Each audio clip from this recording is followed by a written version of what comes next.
Olá, caros súditos. Eu, Dom Pedro I, lhes apresento o meu reinado. Logo após a independência, algumas províncias não aceitaram nossa ruptura com Portugal e se rebelaram.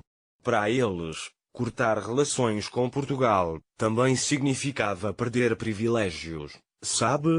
Esses grupos me deram muito trabalho. E põe trabalho nisso, porque as guerras de independência se estenderam por mais ou menos 2 ou 3 anos após o Grito do Ipiranga, se espalhando por províncias como Bahia, Grão-Pará, Maranhão, Piauí, Alagoas, Sergipe, Ceará e a Cisplatina. No entanto, todas elas foram abafadas pelo governo, que utilizou a ajuda da Inglaterra para reforçar seu exército. Pois é, depois de acalmar os ânimos, o próximo passo era criar uma Constituição. As leis que iriam reger este país.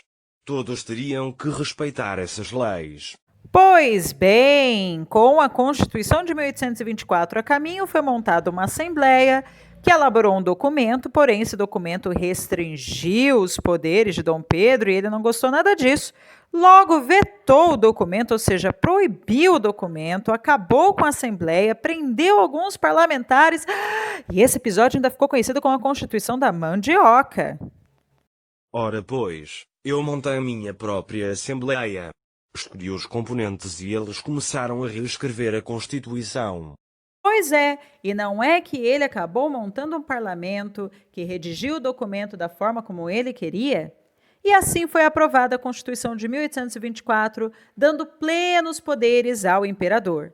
Nesse episódio um tanto quanto forçadinho, Dom Pedro acabou rotulando o seu governo como um governo autoritário e a população começou a ficar insatisfeita.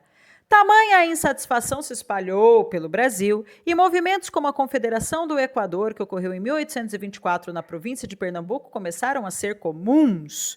Aliás, a Confederação do Equador pedia justamente a sua independência do Império. Manuel Andrade e o nosso coleguinha da foto, Frei Caneca, encabeçaram esse movimento emblemático com a ajuda das províncias do Ceará e Rio Grande do Norte.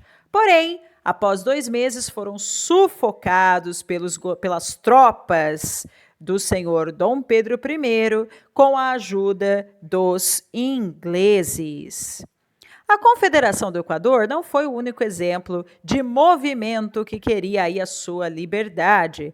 Nós tivemos também o caso da Guerra da Cisplatina, que é o atual Uruguai, que queria, na verdade, a sua separação do Brasil. E a população brasileira também começou a ficar insatisfeita com essa guerra, porque, na verdade, guerra era sinônimo de aumento de impostos e desperdício de dinheiro não era uma boa opção.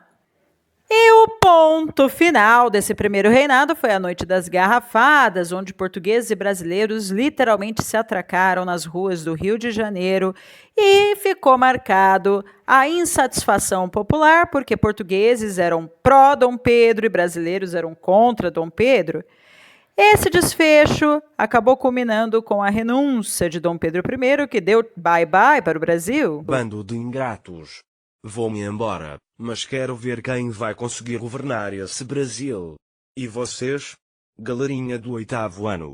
Envie as atividades à professora. Ora pois. Boa semana. Fui.